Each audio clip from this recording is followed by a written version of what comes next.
전을 읽도록 하겠습니다. 그 사료 전사나 선구자 허성도 교수 이런 제목이 있었고요. 한자 1만 5천자 일일이 그려가며 국학 전산화, 조선왕족실록, 동의보감 등에 나온 한자를 일일이 전산화해 우리나라 국학 발전에 크게 기여했다는 평가를 받는다.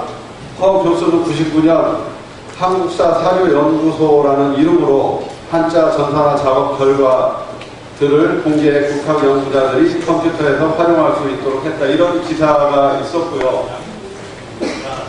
양력은 이쪽 그 책자에 보시고요. 그리고 여기 충남대 중국과에 재직을 하셨었고요.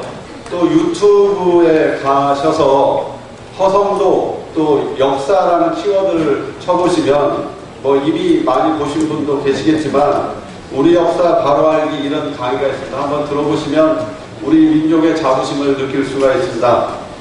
또 늘 모든 사람에게 힘을 주는 강의를 하시고요. 예, 오늘 연사로 오신 허성도 교수님을 모시겠습니다. 박수로 맞이해 주시기 바랍니다.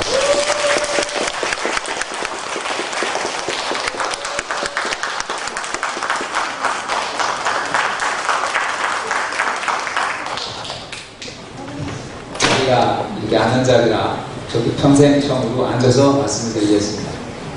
방금 소개 말씀드린 허성도입니다. 저는 1949년에 대전에 저 천동에 가면 신광사라는 절이 있습니다. 작은 절이 있는데 그 절 앞에 무허가 건물이 하나 있었습니다. 절 땅이기 때문에 그냥 그 집이 헛간에서 태어났습니다. 예수님보다는 조금 좋은 데서 제가 태어났습니다. 거기서 태어나서 인동에서 어린이집을 보내고 신안동이 이 당시 아마 대전에 사신 분은 아실 텐데 가장 가난한 동네였습니다. 어느 정도 가난하면 6.25 직후에 대전역에 가서 석탄을 훔쳐다가 연탄을 만들어서 팔아서 먹고 사는 그런 동네였습니다. 그런 동네에서 초등학교 3학년까지 살다가 초등학교 3학년 때 삼성동으로 이사를 갔습니다. 거기에서 초등학교 졸업하고 중학교 졸업하고 고등학교 졸업하고 그때까지 대전에 살았습니다. 이제 대전 떠나 살다가 제가 교수 초임지가 이 충남대학입니다. 1980년 9월에 여기에 와서 5년 동안 근무를 했었습니다. 그러니까 대전장이는 제 육체의 고향이고 마음의 고향이고 제 공부의 고향이 그렇습니다. 오늘 제 당내에 와서 여러분 앞에서 이렇게 말씀드리는 것을 영광으로 생각합니다.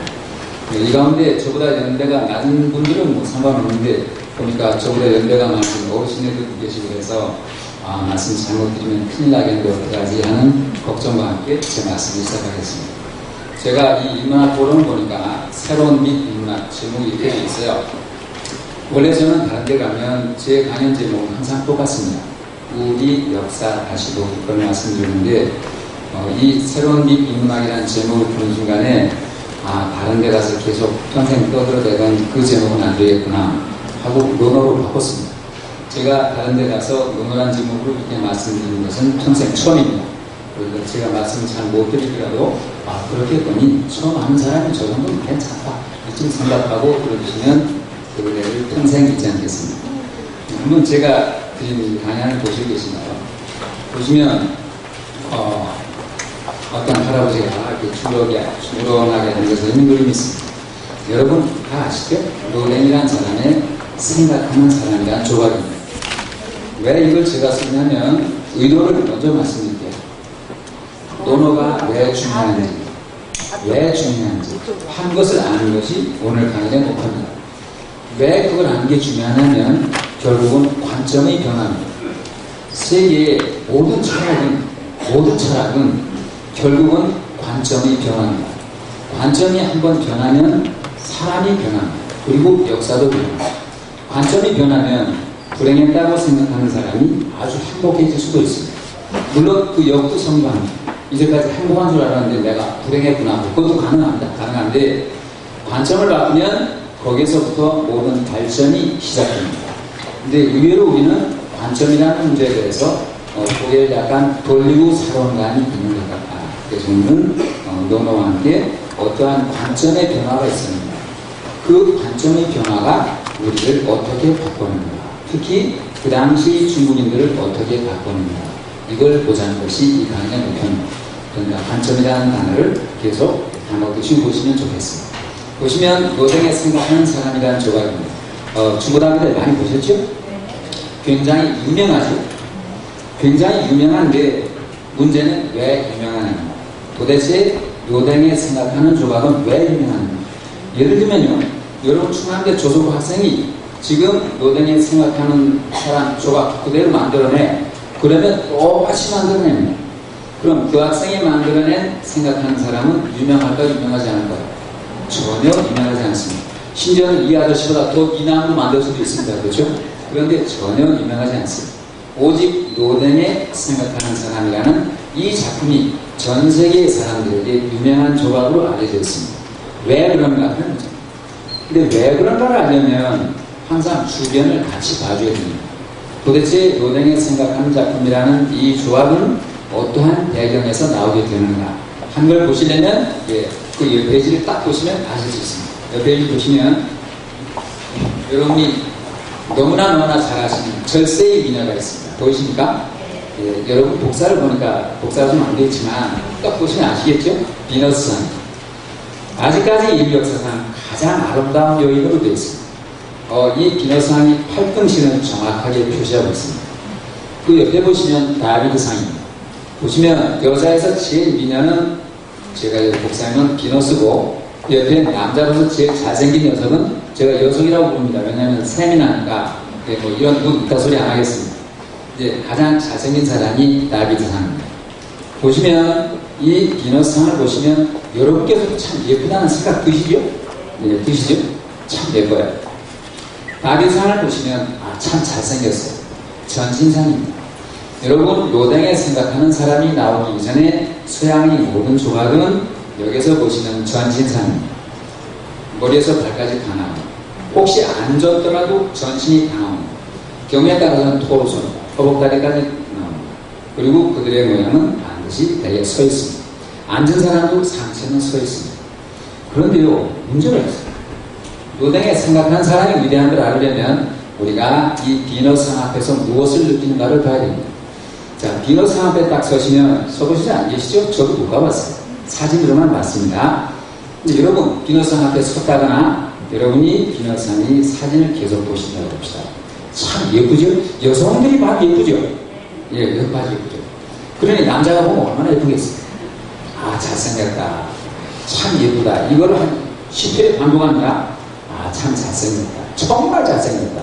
이게 가끔씩 미녀구나. 정말 잘생겼다. 하다 보면 정말 잘생긴 건 틀림없는데 여러분 저희 이름은 호성도입니다. 제가 세상에서 제일 좋아하는 여자가 누구겠습니까?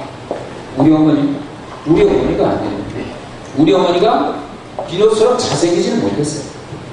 제가 누이가 있다면 제가 누이를 좋아하겠죠? 근데 비너스를 딱 보다가 우리 누이를 보니까 비너스보다 너무 못생겼어요. 제 누이 동생보다 너무 못생겼어요.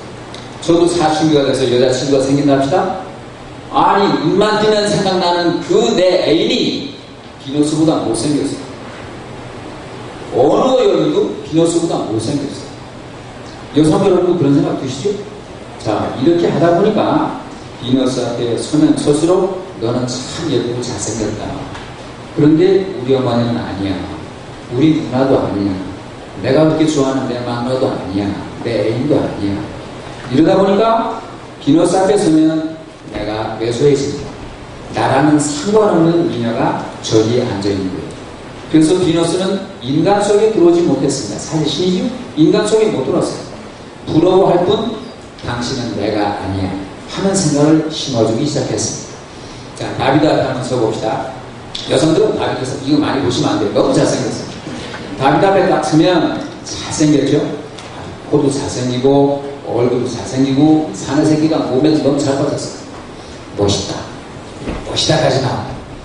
그런데 남자인 제가 봐도 너무 멋있는데 아무리 봐도 저는 그만 못해요.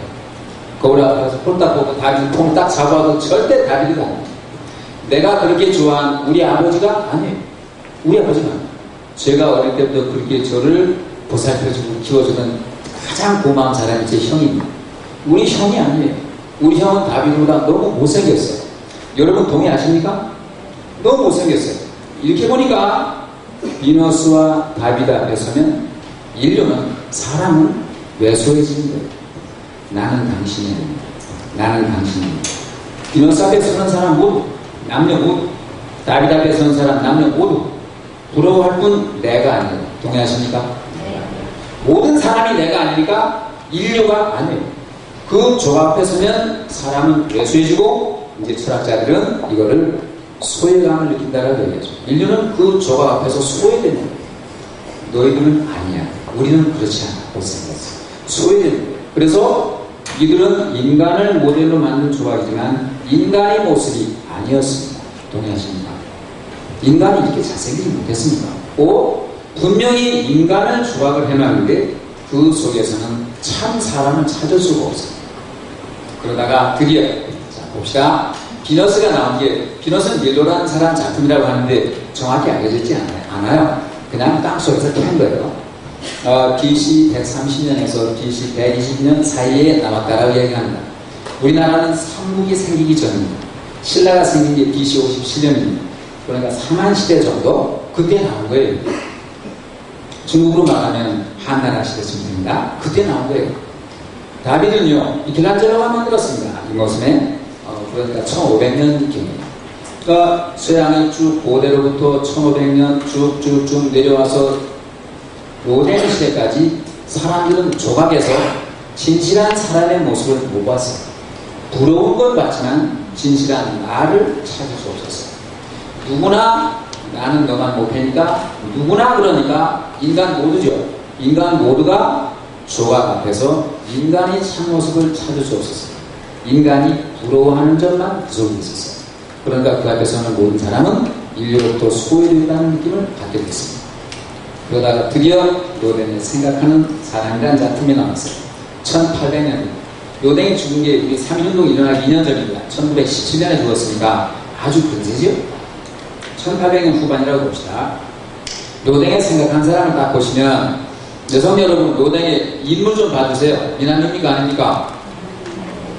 미남입니까? 예. 코도 큼직하고, 근데 잘 보시면 그렇게 미남 아니에요. 그렇게 못생겼습니다.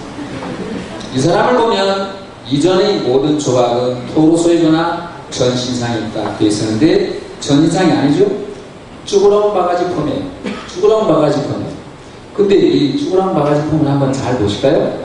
손이 턱으로 들어가서 이렇게 되어 있습니다. 생각하는 사람입니다. 여러분, 사람이 생각을 골똘하게 하면 턱으로 이렇게, 손을 바깥으로 이렇게 하고 생각할까요? 이렇게 생각할까요? 한번 지금 해보십시오. 여러분의 어느 생각에 정말 골똘하게 빠졌어요. 그러면 이 손이 바깥으로 나가서 이렇게 턱을 보일까요? 이게 안으로 들어와서 이렇게 보일까요? 어떻게 하셨어요? 이거 보고 하셨어요? 여러분, 사람은 생각이 깊어질수록, 생각에 빠질수록 이 손이 안으로 들어오게 되어 있습니다. 이게 아니에요. 이렇게 했다가도 이렇게 오게 되어 있어요. 그리고 이 사람의 발을 한번 보실까요? 발을 보시면 발끝이 안으로 모여 있어요. 자, 여러분 발을 지금 앉아 계시죠? 여기 옆으로 벌려보실까요? 생각을 골똘히 한다고 가정합시다. 어느 생각에 깊이 빠졌어요. 그러면 발을 이렇게 벌리고 생각을 할까요? 안으로 오므리고 생각을 할까요? 네, 안으로 오므린다라고 되어 있습니다. 이건 해부하게 나와요. 사람이 깊은 사고에 빠질수록 손발가락은 심장을 향하게 되어 있습니다. 이거는 그거를 정확하게 표현하고 있습니다. 그러니까 로댕이 생각하는 사람의 모습을 봤을 때 로댕은 정말 그런 모습을 보았다라고 말할 수 있습니다. 정말 그런 모습을 포착했다라고 할 수 있습니다. 드디어 사람이 생각에 빠진 그 실제의 모양이 여기 나왔어요. 폼도 마구 쭈그러져 있죠? 얼굴도 그렇게 잘생기지 못했어요. 잘 보시면 쭈그러 나가죠. 이 생각하는 사람 앞에 사람이 딱 서는 순간에 얼굴 더럽게 못생겼네. 우리 동네 할아버지 저랬어. 우리 동네 공원에 앉아 계신 아저씨 저랬어.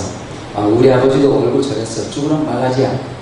우리 형도 저럴 거야. 나이 먹으면 이런 쭈그런 바가지 폼, 생각하는 폼, 나 우리 동네 공원에서 본 적이 있어. 우리 마을에 산에 우리 농부 할아버지가 앉아있을 때 이렇게 생각하는 거 봤어. 이걸 보니까 많이 본 자세, 그렇습니까? 많이 본 자세. 여러분, 막말로 비너스 이 폼 평생 어디서 보셨습니까? 어떤 여자한테서 이런 폰 보셨습니까? 모델이 억지로 이런 폰이나 자꾸 사진 찍어야지 이거 보신 적 있으십니까? 없잖아요. 이제 옆에 다빈이 이런 남자 보신 적 있습니까? 어디서 보셨습니까? 근데 노댕의 그 작품을 딱 보는 순간에 많이 봤어요. 많이 봤어요. maybe 아마 내가 생각에 깊이 빠져도 그럴 것 같아요. 전부 사진은 심장을 향해 숙여지고 얼굴은 이렇게 되고 쭈렁봐질 거예요. 드디어 노댕 앞에 서는 순간 사람들은 우리 할아버지도 저랬어. 우리 동네 아저씨도 저랬어. 우리 아버지도 저랬어. 나도 생각에 깊이 빠지면 저렇게 될 거야. 하고 나와의 동질성을 확인했습니다. 되겠습니까? 근데 저 허성도 저만 확인한 게 아니라 모든 사람이 나도 저랬어. 우리 아버지도 저랬어. 보는 사람마다 다 자기와의 동질성을 느꼈습니다. 이렇게 되니까 보는 사람마다 다 그러니까 모든 인류는 이 조각 앞에 서는 순간 맞아. 나도 저랬어. 해서 인간과 하나가 됐습니다. 드디어 이 조각이 아까 말씀드린 인간을 소외시킨 조각으로부터 이 인간을 품는 조각으로 맨 처음 바뀌었습니다. 그래서 이 조각이 유명합니다. 되겠습니까? 결국은 관점이 변해요. 뭐를 했냐면 우선 인식 얘기할까요? 노댕에 생각하는 사람은 인식의 폭을 넓혀줬습니다. 그 전까지는 우리가 생각하는 가장 잘난 사람이 모델이 되어야 했어요. 그리고 전신이 나오고 전신도 아주 아름답게 되는 것이 예술의 대상이라고 생각한 세계에 있어요. 되겠나요? 그런데 노댕에 와서 아니야. 있는 대로가 더 중요한 거 아닌가? 내 눈에 보이는 대로가 더 중요한 게 아닌가? 정말 존재하는 그것이 더 중요한 게 아닌가? 우리가 꿈처럼 생각하는 이성처럼 생각하는 그 세계가 가장 중요한가? 아니잖아. 우리 눈앞에 펼쳐져 있는 진실 이게 더 중요한 게 아닌가? 이러한 우리 눈앞에 펼쳐진 진실이 비록 미녀는 아니지만 미남은 아니지만 이 진실이 더 아름답게 보일 수 있는 그러한 관점을 가져야 하는 것 아닌가라고 주장했습니다. 이게 노댕의 주장입니다. 이러면서 예술의 인식이 엄청나게 넓어졌습니다. 그런 거구나. 꿈처럼 생각한 그것만이 예술의 주제가 아니구나. 정말 우리가 보는 진실이 예술의 주제가 될 수 있구나.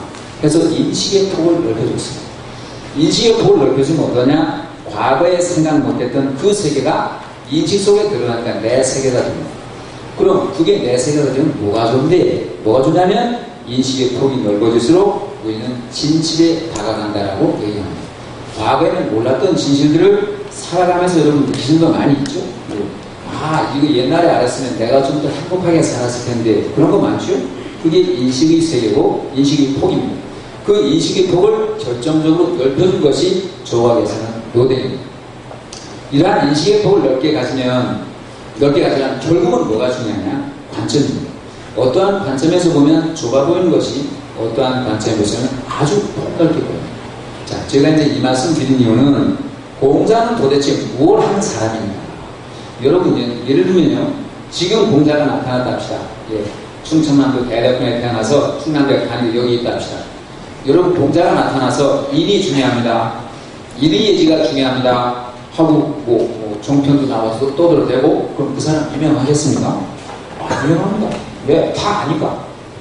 전혀 유명하지 않습니다. 그렇다면 뭐가 문제인가? 지금 노댕이 생각하는 사람의 가치를 우리가 알기 위해서 그 이전 시대, 그 시대까지의 조각을 살펴본 것처럼 공자가 살았을 때의 중국의 상황을 한번 볼 필요가 있습니다.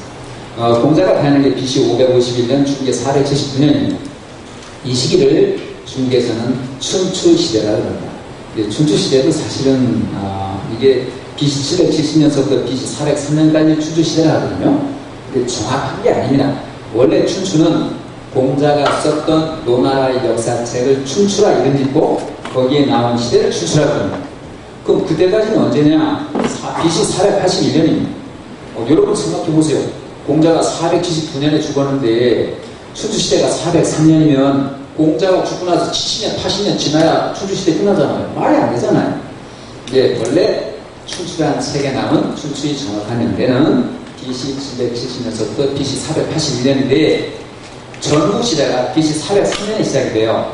그런데 학자들이 이걸 연결하기 위해서 공자가 죽은 다음에 그냥 춘추시대를 집어넣었습니다. 되겠습니까? 원래는 과학적인 춘추시대와 지금 우리가 말하는 춘추시대는 차이가 있습니다. 한 80년 정도의 차이가 있습니다. 그런 건 그냥 흘러가는 말로 들어주시고요. 공자가 살았을 때 춘추시대다. 이게 무슨 시대냐 하는 문제입니다. 중국의 역사를 보면 뭐 요수는 전설이건 뭐 그렇다 치고 하나라, 은나라, 주나라 때 와서 거의 중국이 통일됐습니다. 통일됐다는 건 무슨 말이냐면 그 전까지 중국은 하나라, 은나라 이게 좀 도시국가예요.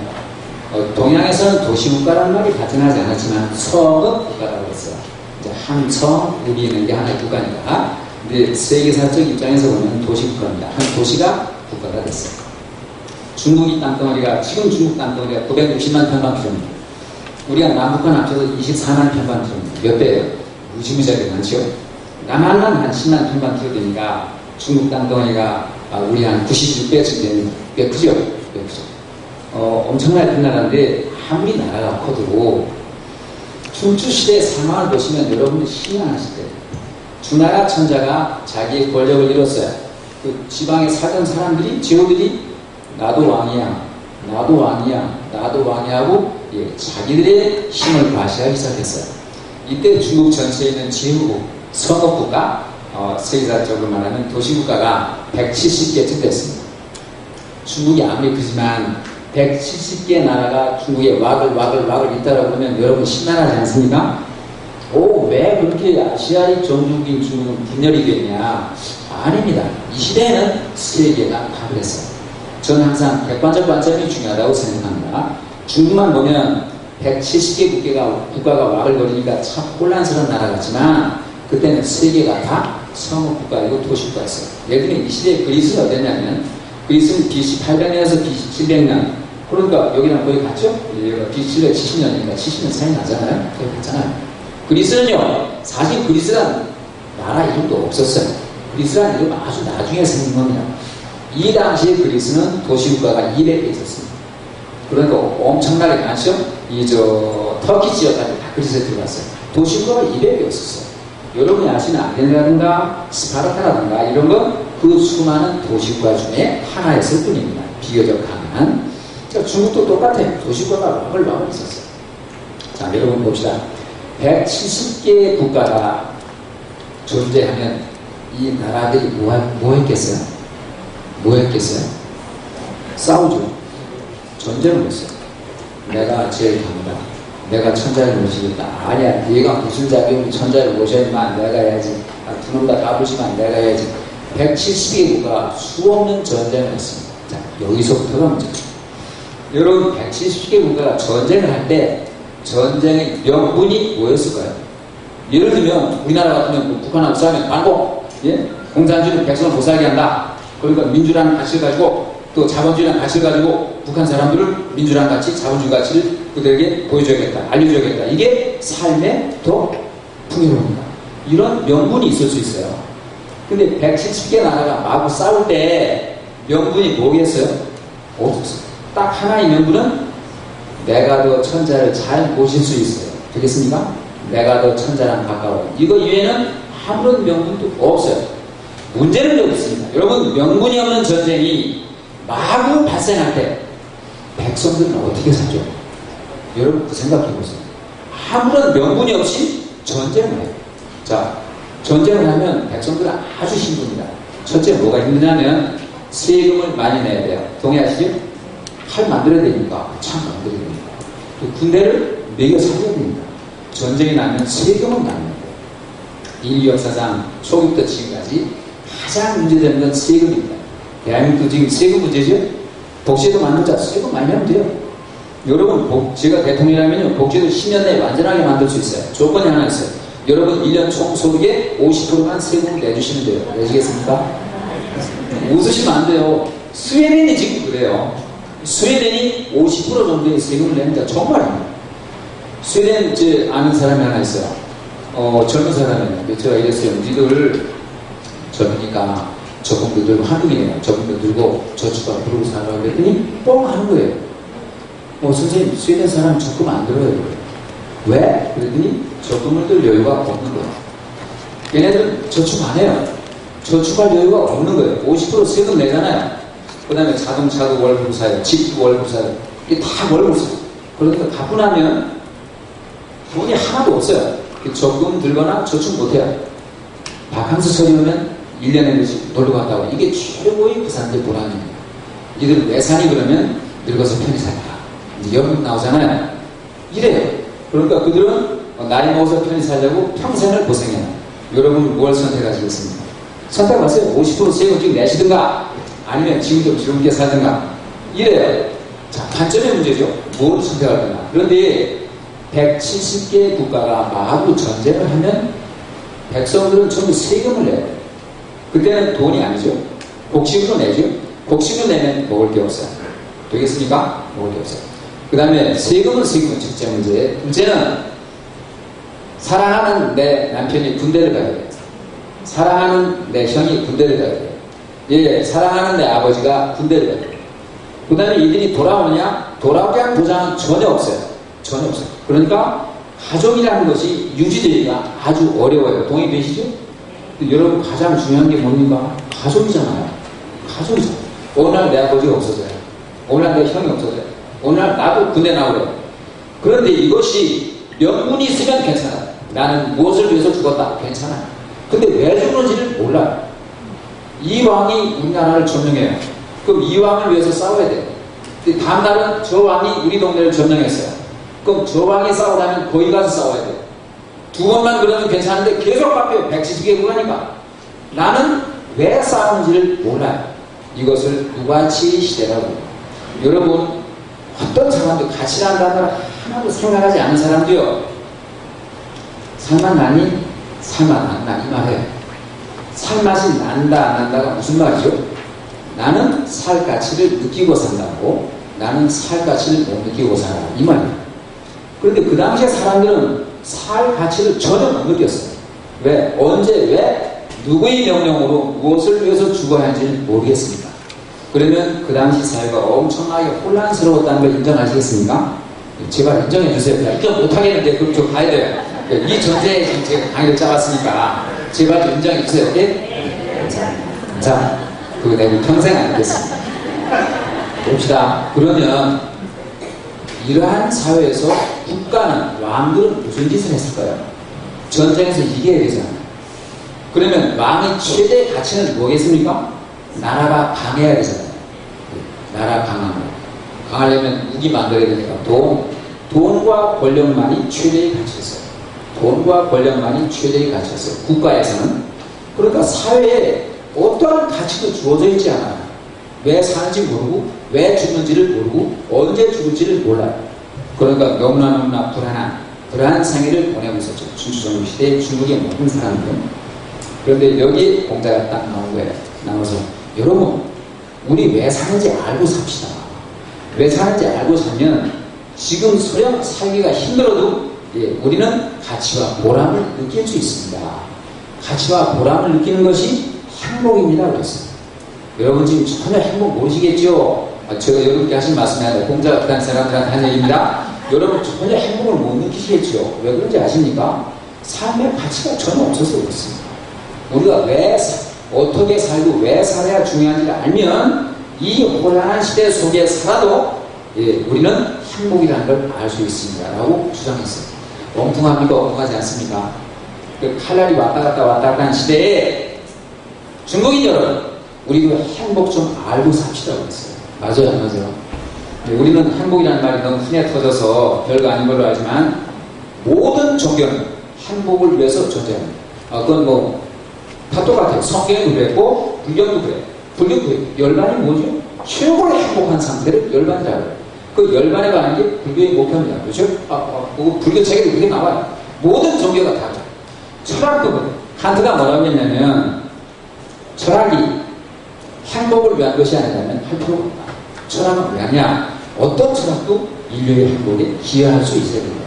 그러니까 여러분 철학도 쉽게 생각하세요. 철학 채권 졸리시죠? 행복으로 가는 길이 졸린가 봐요. 어쨌든 모든 철학은 사람 행복하게 하려고 시작한 거예요. 그 홍상무전 시대에 오로지 전쟁 이외에는 한 것도 없던 무가치한 그 시대의 공자는 우리도 좀 행복하게 삽시다. 행복 좀 알면서 삽시다. 그러려면 뭘 해야 되나요? 그러려면 뭘 해야 되나요? 권력과 상관없이, 국가와 상관없이 인간이면 추구해야 할 것이 있는 것 같습니다. 우리 사람 아닙니까? 사람으로서 추구해야 할 것이 있는 것 같습니다. 그 얘기를 공자가 중국 역사상 처음 한 것입니다. 그래서 공자의 이 관점이 주목을 받고 났습니다. 그전까지는 어떠한 삶도 가치 없습니다. 오로지 왕의 명령에서 죽거나 사는 그러한 상황 속에서 공자는 또 당신이 당신의 삶의 주인입니다. 그랬습니다. 그 이전까지는 내 삶의 주인이 내가 아닙니다. 왕이 군대 오라면 가야 되고 세금 내라면 세금 내야 되고 죽으라면 죽어야 됩니다. 내 삶의 주인이 내가 아니었습니다. 그러니까 내 삶의 주체가 내가 아니었습니다. 공자는 아니에요. 삶이 이렇게 복잡하지만 당신의 삶의 주체는 당신이어야 해요. 그래야 당신이 행복하니까요.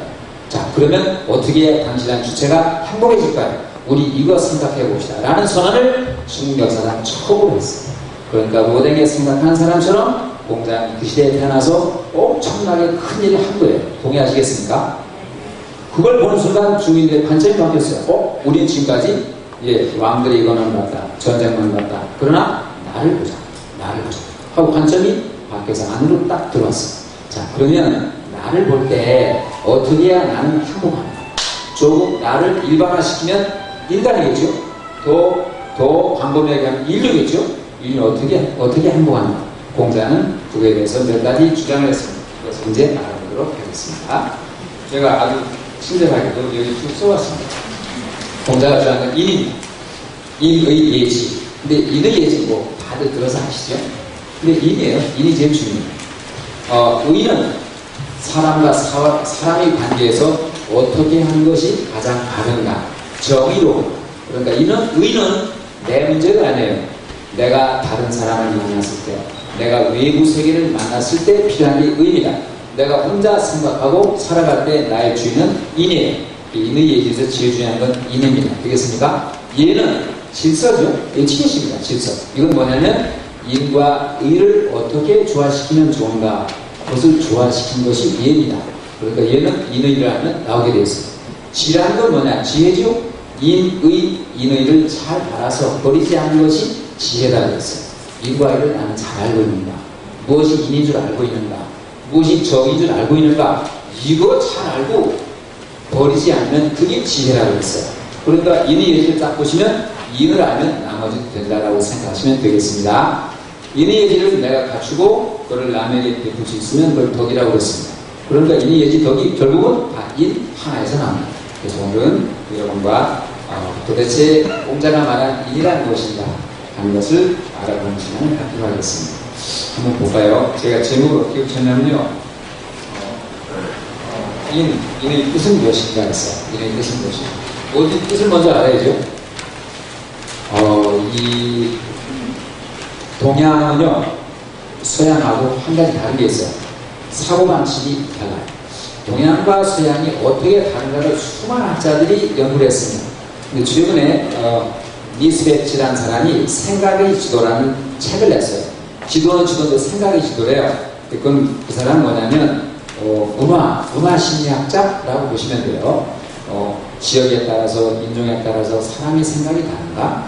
어떻게 다른가 한번 실험해보자.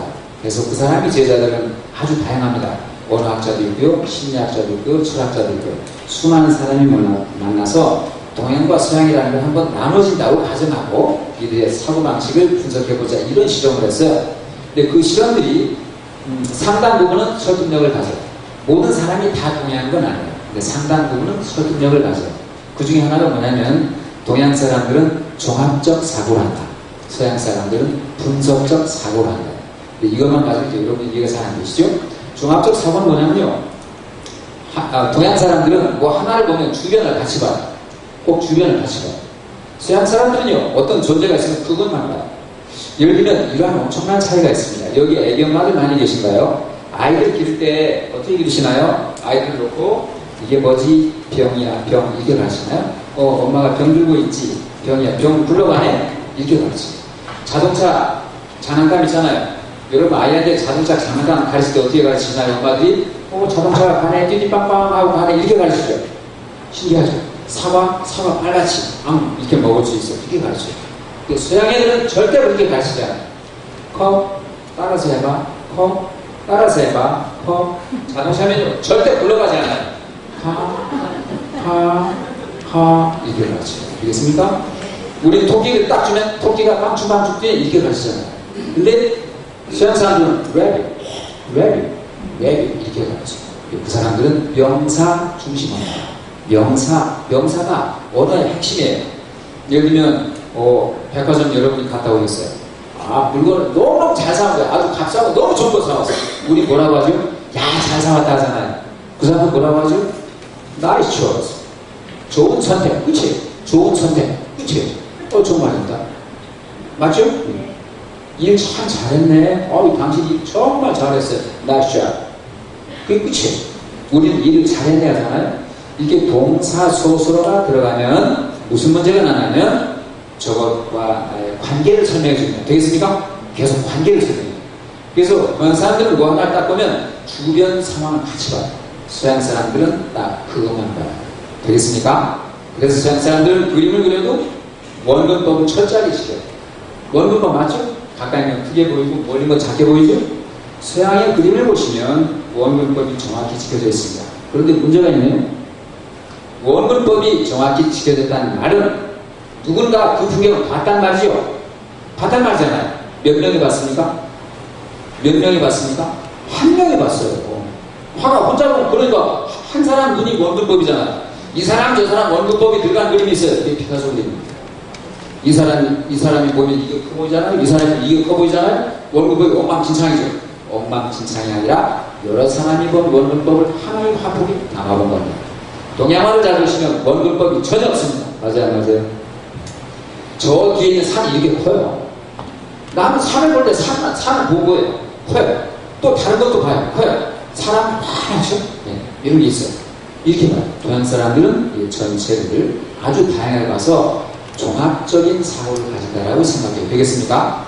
분석적 사고를 가진 사람들이 특징은 어떤 말이 나오면 반드시 개념을 정해요.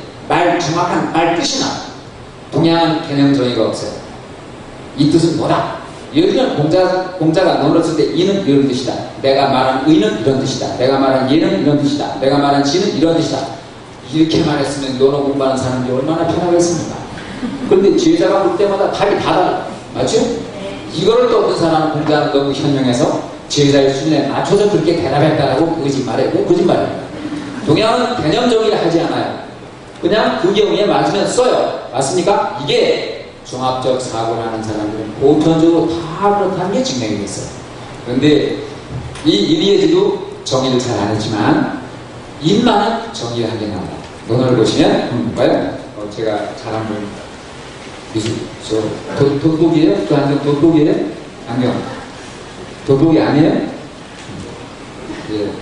제가 잘한 분 뭐 제가 썼으니까 생각나겠죠? 번지란 사람이에요. 번지란 사람이 인을 물었습니다. 인이 무엇냐고 물었습니다. 그러니까 공자가 대답하기를 A가 물었어요. A 아시죠?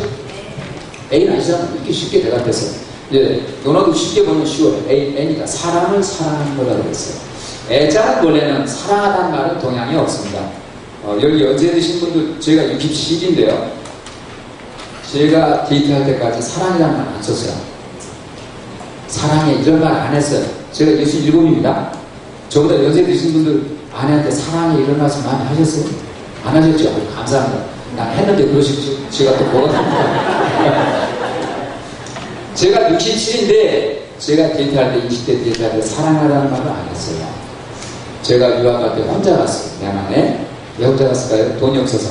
제 아내가 교사를 해서 그 봉급을 보내주면 그걸 유학 생활했어요. 근데 방학 때 제 아내가 왔어요. 한 달을 같이 지내고 이제 방학이 끝나고 공항을 가는데 공항 속에서 아내가 저한테 여보 나한테 말 한마디 해줘. 무슨 말? 사랑한다고 해줘. 사랑한다고 해줘. 너무 어색해. 왜? 그랬더니 내가 혼자 살다가 힘들면 그 말 생각하고 이 얘기는 지금도 눈물이 나요. 가슴이 너무 하고 사랑한다는 말을 얼마나 듣고 싶었으면 유학 온 남편 두고 가면서 내가 힘들 때 생각하려고 그러니까 사랑한다는 말을 해볼래요. 못하겠어요. 평생 한 번도 안 한 말 여러 번 하시겠습니까? 그래서 손 꼭 잡고 사랑해. 이렇게 부드럽지도 않았어요. 여자는 사랑해줬어요. 사랑이란 말은 서양에서 들어온 말이에요. 동의하십니까? 그전까지는 사랑하다는 말은 동양에서는 생각한다는 뜻이에요. 그러니까 사랑방이죠? 생각하는 방. 공자가 A라고 말했을 때는 사실은 사랑하다는 뜻은 아니에요. 애자의 원래 뜻은 아낀다는 뜻입니다. 되겠습니까? 인색하다, 아낀다. 그래서 주자가 맹자의 주 다루는 걸 보면 애는 이냐라고 했어요. 애는 아낀다는 뜻이다. 요새는 그냥 사랑한다고 해도 괜찮겠어요. 괜찮아. 이는 사람을 사랑하는 것이다. 그래서 이게 있다. 이제 이는 아셨죠? 사람을 사랑하는 것이다. 근데 여기 엄청난 문제가 있어요. 예를 들면 애 자라, 아들 자자 써서 자식을 사랑하는 거다. 그럴 수도 있잖아요. 애 부라, 남편을 사랑하는 거다. 그럴 수도 있잖아요. 애 부, 아내 부자 써서 아내를 사랑하는 거다. 그럴 수도 있잖아요. 애 군, 임금 부자 써서 임금을 사랑하는 것이다. 그럴 수도 있잖아요. 애 군인이라는 말을 써서 나라 백성을 사랑하는 거다 할 수도 있잖아요. 애민 있으면 그렇게 되겠죠? 애인이라 했어요. 뭐죠? 사람이라고 생긴 건 다르다. 이게 문제예요. 애인이라고 할 때 이는 그냥 사람자로 썼어요. 사람이라고 생긴 건 다 사람을 사랑하는 거라고 했어요. 사람을 사랑한다. 여기 계급이 느껴집니까? 느껴지십니까? 계급 없어요. 남녀 없죠? 노소 없죠? 계급 없죠? 사람을 사랑한다. 그 사람이 사랑하면 사람을 사랑한다. 이게 너무 쉽죠? 저는 쉽지 않은데요. 왜냐면 석가모니 부처님 같으면 이렇게 말했겠습니까? 이렇게 안 하죠. 우리가 했겠죠. 석가모니 부처님은 나무도 사랑하라고 그랬어요. 개도 죽이면 안 돼요. 그렇죠? 개장국 드신 분들 절에 가시면 안 돼요. 냄새 다 없애지고 가셔야 됩니다. 빅스테이크 드신 분들도 양치질 하고 절에 가셔야 돼요. 짐승도 안 잡죠? 그러니까 애인 아니죠. 불교에서 사랑은 대사대비입니다. 그건 애인 아니죠. 애물이죠. 모든 건 사랑해요. 심지어 불교 정신의 점수를 저는 여기서 봤어요. 홍법대사라는 분이 있습니다. 홍법대사라는 분이 어느 여름날 산을 지나가는 거예요. 산고개 고개를 넘어 손자가는데 너무너무 목이 마른 거예요. 여름에 너무 목이 마른 거예요. 어떻게 해야 내가 좀 살까 하고 마지막 고개인가 봐요. 고개를 딱 넘는데 보니까 앞에 호수가, 맑은 호수가 쫙 놓여있어요. 너무 반가워서 팍 뛰어갔어요. 손을 딱 넣어서 물을 떠야 할 거 아니에요? 손을 호수에 딱 넣으려고 하는 순간에 내가 뭐하지 했어요. 맑은 호수가, 맑은 물에 맑은 호수가 조용히 찬찬해. 근데 내가 물을 한 컵 턱 떠내면 호수가 어떻게 되겠습니까? 물결이 낚실 거 아니에요. 파랑일 거 아니에요. 이건 호수에 대한 도리가 아니다. 도리가 아니다. 그래서 두 손을 아주 조심스럽게 호수에 살짝 집어넣었어요. 제 손을 살짝 집어넣었어요. 그리고 가능하면 파분이 안 들게 한 움큼을 떠냈어요. 호수에서. 그리고 먹었어요. 또 떠내고 먹었어요. 이제 가칭이 사라졌어요. 그러고 보니까 손에 물이 남았어요. 여러분이나 저 같으면 어떻게 할까요? 휙 던지고 갈 거 아닙니까? 홍법대사가 보니까 이 맑은 호수에서 내 갈증을 없애주는 물을 얻었어요. 근데 내가 갈증이 없어졌다고 이게 말이 안 되는 거예요. 너무 미안한 거예요. 호수에. 나머지 물을 다시 호수에다가 살짝 놨어요. 두 손을 놓고 살짝 손을 올리고 잔잔한 걸 없애지 않고 그러고 자기 갈 길을 갔다는 말이 있어요. 불교 정신의 정수라는 생각 안 드세요? 생명, 사람만 아끼지 않아요. 불교는. 생명체만 아끼지 않아요. 개나 소나 말만 아끼지 않아요. 풀 함부로 안 뽑죠. 스님들은 풀 툭툭툭툭 이거 안 해요. 남 툭툭툭 안 부지러요. 이것도 이념입니까? 호수에 담겨있는 물도 사랑합시다. 이게 불교입니다. 되겠습니까? 그러면 유교는 공자는 아니구나. 일단 그 춘추 시대라고 하는 그 시대에 일단 사람을 좀 사랑하잖아. 사람을 아끼잖아. 이게 인이다. 이렇게 주장했습니다. 되겠습니까? 이게 인이시다. 사람을 사랑한다는 부처럼 소용하는데 쉬운 것 같지만 참 어렵죠? 여러분 어떤 사람 사랑하십니까? 나한테 잘해주는 사람만 사랑하잖아요. 제가 저를 보면 그래요. 여러분은 모르겠어요. 제가 저를 보면 저한테 잘해주는 사람만 사랑해요. 근데 이미 나한테 잘해주는 사람 이겠습니까? 아니잖아요. 그렇죠? 내 칭찬해주는 사람만 인이겠습니까? 아니잖아요. 그냥 사람인 줄 썼어요. 그러니까 사람이라고 생겼으면 우리 사랑할 수 있어야 됩니다. 이 선언은 엄청난 선언입니다. 왜냐하면 사람이라고 생겼으면 사랑받을 자격이 있다는 뜻이에요. 그러니까 당신은 소중하다는 얘기예요. 아무리 손구석이 있고 못생기고 돈 없고 권력 없고 몸에 병이 들고 죽으라고 말하지라도 당신은 사람이니까 다른 사람이 당신을 사랑할 것입니다. 그러니까 당신이 살아야 할 가치가 있습니다. 하는 얘기입니다. 되겠습니까? 저는 인자를 만만하게 보지 않습니다. 이제 우리 사춘기 시대에 지내지 않습니까? 저는 사춘기 때 중학교 때 있지도 않아 이런 생각을 했어요. 옛날에는 여러분 거지가 많았습니다. 요새는 대한민국에 거지가 없잖아요. 거지 보려면 돈 내고 가야 돼요. 거지 없어요. 근데 그때는 어르신들 기억하시죠? 길거리에 거지가 있었잖아요. 어느 날 학교를 가는데 거지 어린이가 있는 거예요. 보니까 머리에는 땀옷이라고 하는 피부병이 있고요. 코는 줄줄 흐르고요. 시커멓고요. 옷도 잔여 입고요. 너무너무 못생기고요. 불쌍하게 이렇게 있어요. 그런데 어떤 생각이 들었냐면 제가 살아야 할 가치가 어디 있지? 제가 왜 살지? 이런 생각이 들었어요. 사춘기니까 여러분 이해해 주세요. 좋은 생각이 아니죠, 그죠? 제가 왜 살지? 그런데 다음날 거기를 지나갔어요. 다음날 지나갔는데 거지 엄마 앞에 꼭 안고 있는 걸 봤어요. 거지 엄마가 걔를 꼭 안고 있어요. 그 순간에 제가 소스라치게 놀랐어요.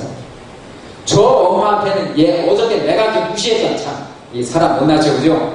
내가 어저께 그렇게 무시했던 이 어린이가 이 거지 엄마한테는 하늘처럼 소중하구나. 맞습니까? 안 맞습니까? 하늘하고도 안 받고 지 새끼들 누구하고 바꿉니까? 얘가 존재할 가치가 있구나. 그 엄마한테는. 맞습니까? 맞죠? 사랑은 다 사랑해라. 그러니까 당신도 사랑이니까 당신도 사랑받을 자격이 있다는 선언입니다. 아까 말씀드린 무가치한 혼란의 시대, 언제 매 죽을지도 모르는 그런 시대에 당신은 사람입니다. 당신이 다른 사람을 사랑하십시오. 당신도 사랑받을 권리가 있습니다 하는 선언이었어요. 번지가 인을 부르니까 공자가 사람을 사랑하는 것, 이렇게 답변했습니다. 이게 애인의 뜻이라고 저는 생각하고 있습니다. 그 다음 인을 실천하는 전제 조건은 무엇입니까? 인을 실천하려면 전제 조건이 있어야 되잖아요. 여러분 어떤 사람 사랑할 때는, 여성 여러분 어떤 남자 사랑할 때는 전제 조건이 있죠? 저 같은 대머리 같은 분 하시겠어요? 안 하시겠어요? 쳐다보지도 않잖아요. 한 번 만나고 다음에 안 나오잖아요. 저는 또 키도 작. 저 장가할 때 힘들었습니다. 키가 작아서. 조건들이 있어요. 그런데 사람 사랑하라. 인을 실천할 때 전제 조건은 무엇일까요? 한번 봅시다. 어지간한 한 책에 다 나와요. 기소불욕을 물시해야 나예요. 자기가, 나는 아니죠. 자기가. 여러분 각자죠? 자기가 불욕 원하지 않는 것을 물시 다른 사람에게 베푸지 마라. 내가 싫어하는 것을 다른 사람에게 베푸지 마라. 너무너무 많이 보셨죠? 자, 이게 무슨 얘기죠? 이게 공자가 처음 한 얘기예요. 내가 원하지 않는 건 다른 사람에게 하지 말라는 뜻은 그 바탕에는 뭐가 있냐면 너하고 남하고 똑같아 이 얘기입니다. 동의하십니까? 너하고 남하고 똑같아. 이 얘기는 뭐냐면 사람은 똑같으라는 뜻이에요. 사람은 동등하다는 뜻이에요. 이 선언은 무시무시한 선언입니다. 여러분께서는 어릴 때 좀 이렇게 부잣집에서 또 권세인 집에서 사셨나요?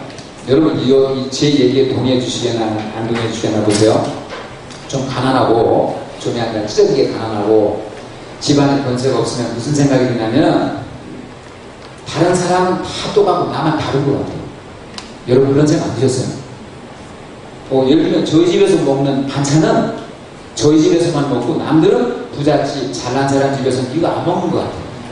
저는 그 기억이 있어요. 여러분 아주 제가 어릴 때 1960년대 이전에는 닭광이라는 게 많이 있어요. 요새 닭광 있죠? 요새 닭광 너무 고급해요. 이거는 너무 좋아요. 옛날에 닭광은요, 닭광 공장 있어요. 노란 걸 들여가지고 그냥 시내에서 제일 싸게 파는 게 닭광입니다. 기억나시죠? 저희 집에 반찬이 부자가 아니라 반찬이 없으니까 어머니께서 닭광을 이렇게 썰어서 무채 썰어서 고춧가루에 이렇게 버무리고 돈이 좀 있을 때는 깨소금도 넣지만 깨소금이 1년에 몇 번 안 넣습니다. 이 고춧가루 버무려서 도시락 반찬 싸주셨어요. 근데 저 때는요 도시락을 뚜껑을 딱 열고 먹질 않았어요. 어떻게 해서 먹었을까요?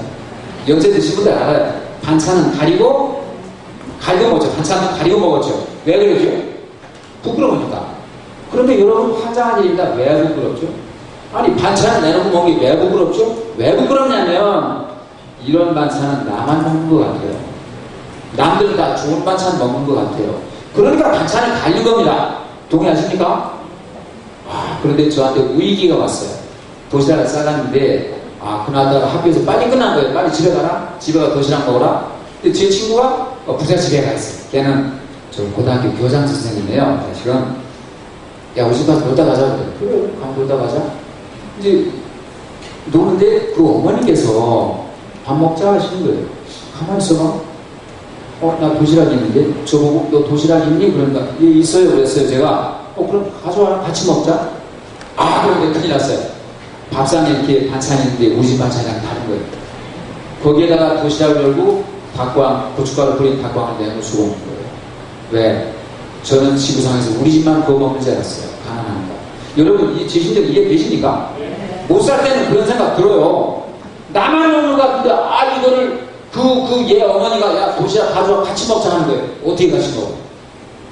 그래서 제가 큰일 났다. 지금 같으면 아주 집에 가서 먹으려고 가지고 와버렸으면 되는데 가난하고 권세가 없을 때는 또 그런 생각도 안 나요. 그래서 할 수 없이 상에다가 이걸 갖다 놨어. 갖다 놨더니 너는 반찬이 뭐니 그래요? 말이 나오니까 안 나오지요? 가만히 있었어요. 얘가 같이 먹자 하고 또 열었어요. 그 순간에 제가 느낀 모멸감, 이게 모멸감이에요. 아시겠습니까? 왜 내 허락도 안 받고 반찬통을 여는가? 이 모멸감, 창피감, 이거 이해하십니까? 아니 이 아줌마가 내 반찬통을 여잖아. 근데 거기에 그게 있어서 닭광이 도망가겠습니까? 모르겠죠. 근데 제 친구 어머니께서 젓가락을 떠가지고 야 나도 먹어보자 드시는 거예요. 한참 놀랐어요.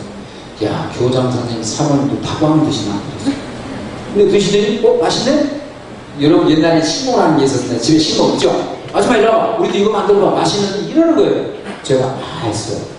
아니 이 사람들도 닭광이라는 걸 먹는구나.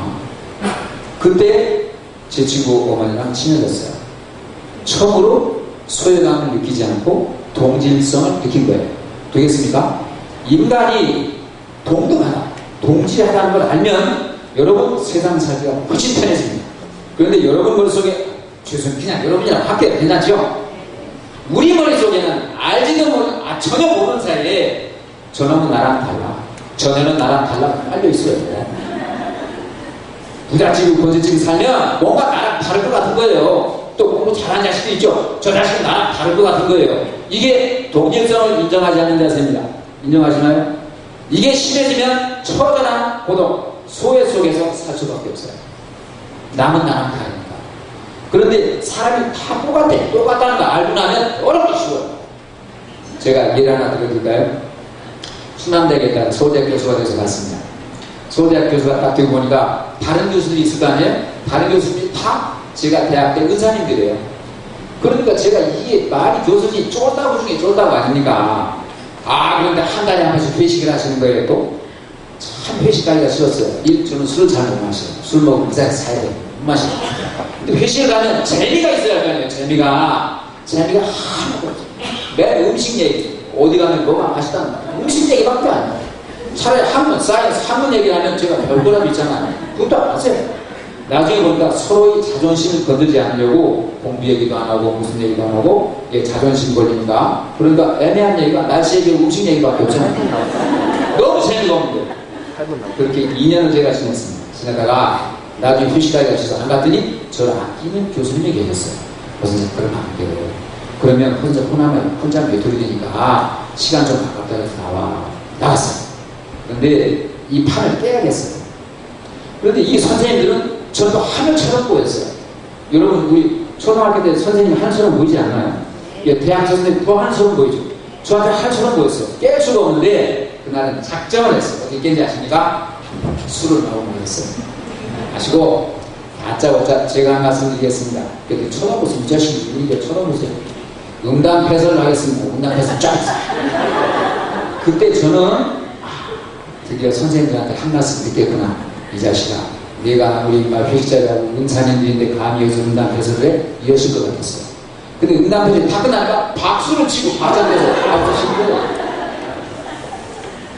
아니, 이 하늘 같은 천사님들도 응답표시를 좋아한다는 사람들이 처음 봤어요.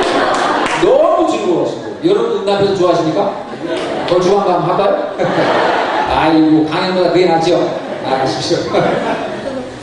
그 순간 제가 뭘 느꼈냐면, 사람은 같구나. 내가 좋아하는 건 다른 사람도 좋아하는구나. 다른 사람이 좋아하는 건 나도 좋아하는구나. 여러분, 그걸 좀 확인했어요. 그게 사실이에요. 여러분, 다른 사람이 나와 같다는 걸 확인하면 행동하는 것이 자연스럽습니다. 맞죠? 이 사람은 뭔가 이런 건 뭔가 나랑 달라. 이런 놈 만나면 행동이 자연스러워져요. 말도 잘 안 나와요. 이 식사값 내가 내면 저놈이라고 이러면 눈치도 맞아요. 이 자식이 부자인데 내가 내면 자식 돈을 왜 지간에 할 것 같고. 그렇다고 시대만 주면 내가 꼬림치고 하고. 이런 것도 몰라요. 이놈이 나랑 같다. 그러면 참 편했습니다. 그런데 사람 다 같다는 게 과학적으로 증명이 됐습니다. 어떻게 증명이 됐냐면 DNA 아시겠죠? DNA 유전자 공학이 발전했어요. 이 유전자 공학의 결론은 뭐냐면 여러분 사람하고 죄송합니다. 개 있죠? 개, 개하고 몇 프로 유전자가 같은지 아십니까? 97%의 유전자가 같아요. 사람하고 개하고. 여러분 동의가 안 되시겠지만 정말이에요. 배고프면 먹죠? 이제 못 마르면 마시죠? 이 먹고 마시는 게 쭉 소화가 돼서 이 가야 되잖아요. 이런 메커니즘이 똑같은 거예요. 개하고 사람하고. 이제 나오면 응답을 해야겠죠? 97%가 같아요. 그러니까 여러분 가끔 욕하실 때 너는 어쩐지 개의 자제분 같아 이런 욕 있잖아요. 이게 욕 아니에요.